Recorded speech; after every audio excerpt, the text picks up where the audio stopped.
آؤ جوانوں مل کر ملک و ملت کی تعمیر کریں، آؤ جوانوں مل کر ملک و ملت کی تعمیر کریں۔ نحمدہ و نصلی علی رسولہ الکریم وعلی آلہ و اصحابہ اجمعین برحمتک یا ارحم الراحمین وعاقبۃ للمتقین، اما بعد۔ بسم اللہ الرحمن الرحیم۔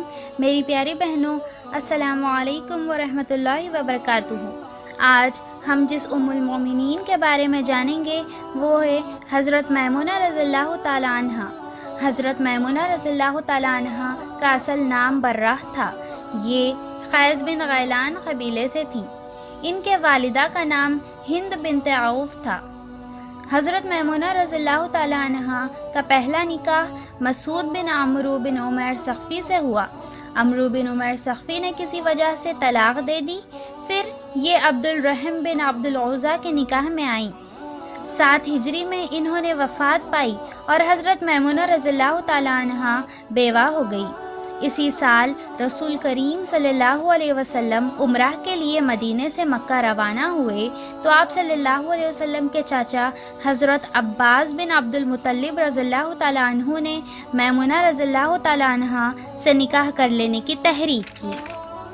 آپ صلی اللہ علیہ وسلم رضامند ہو گئے، چنانچہ احرام کی حالت میں ہی شوال 7 ہجری میں 500 درہم حق مہر پر حضرت میمونہ رضی اللہ تعالیٰ عنہ سے نکاح ہوا۔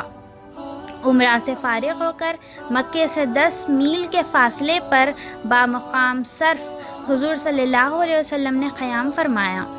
حضور صلی اللہ علیہ وسلم کے غلام حضرت ابو رافع رضی اللہ تعالیٰ عنہ حضرت میمونہ رضی اللہ تعالیٰ عنہ کو ساتھ لے کر اسی جگہ آ گئے اور یہیں رسم عروسی ادا ہوئی۔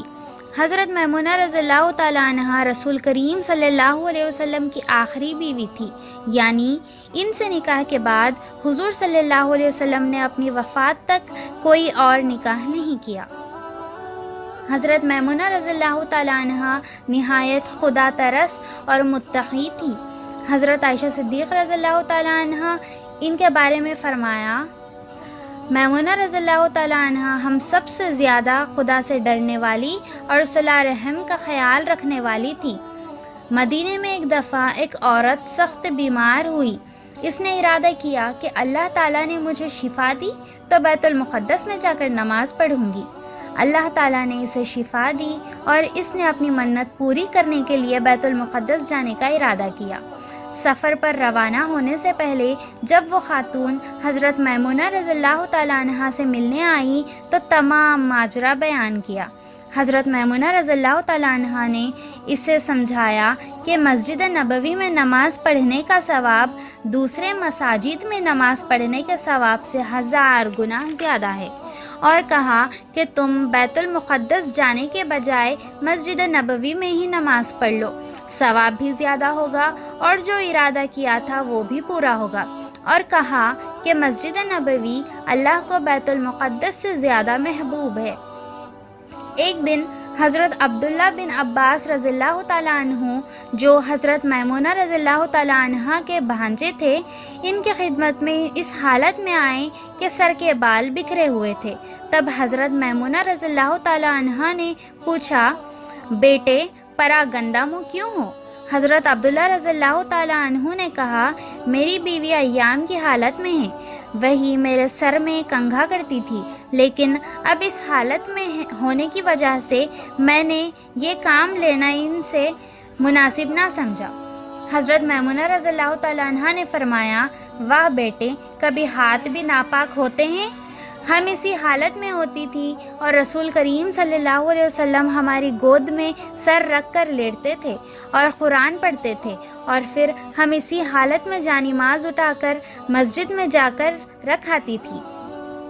ایک اور موقع پر بھی انہوں نے حضرت عبداللہ بن عباس رضی اللہ تعالیٰ عنہ کو سمجھایا کہ عورتیں اسی حالت میں ہوں تو ان کے چھونے سے کوئی چیز ناپاک نہیں ہو جاتی۔ ایک دفعہ حضرت میمونہ رضی اللہ تعالیٰ عنہ کا ایک قریبی رشتہ دار ان کی خدمت میں حاضر ہوا۔ اس کی منہ سے شراب کی بو آ رہی تھی۔ وہ سخت غضبناک ہوئی اور اسے سختی سے جھٹک کر کہا، آئندہ کبھی میرے گھر میں قدم نہ رکھنا۔ ایک دفعہ انہوں نے ایک لونڈی کو راہ خدا میں آزاد کر دیا۔ حضور صلی اللہ علیہ وسلم کو معلوم ہوا تو حضور صلی اللہ علیہ وسلم نے فرمایا خدا تم کو جزا دے۔ حضرت میمونہ رضی اللہ تعالی عنہا بہت مخیر اور فیاض تھی، اسی لیے وقتاً فوقتاً قرض لینے کی نوبت آ جاتی تھی۔ ایک دفعہ بہت زیادہ رقم قرض لے لی۔ کسی نے پوچھا ام المومنین اتنی زیادہ رقم کی واپسی کی کیا صورت ہوگی؟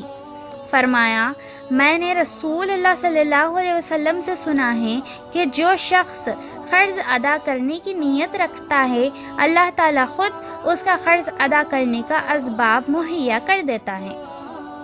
حضرت میمونہ رضی اللہ تعالیٰ عنہا نے 51 ہجری میں صرف کے مقام پر جہاں ان کی رسم عروسی ادا ہوئی تھی تو اس مقام پر انہوں نے وفات پائی۔ جب جنازہ اٹھایا گیا تو حضرت عبداللہ بن عباس رضی اللہ تعالیٰ عنہ نے فرمایا جنازے کو زیادہ حرکت نہ دو، یہ رسول اللہ صلی اللہ علیہ وسلم کی رفیق حیات تھی، ادب کے ساتھ آہستہ آہستہ چلو۔ حضرت عبداللہ بن عباس رضی اللہ تعالیٰ عنہ نے نماز جنازہ پڑھائی اور قبر میں اتارا۔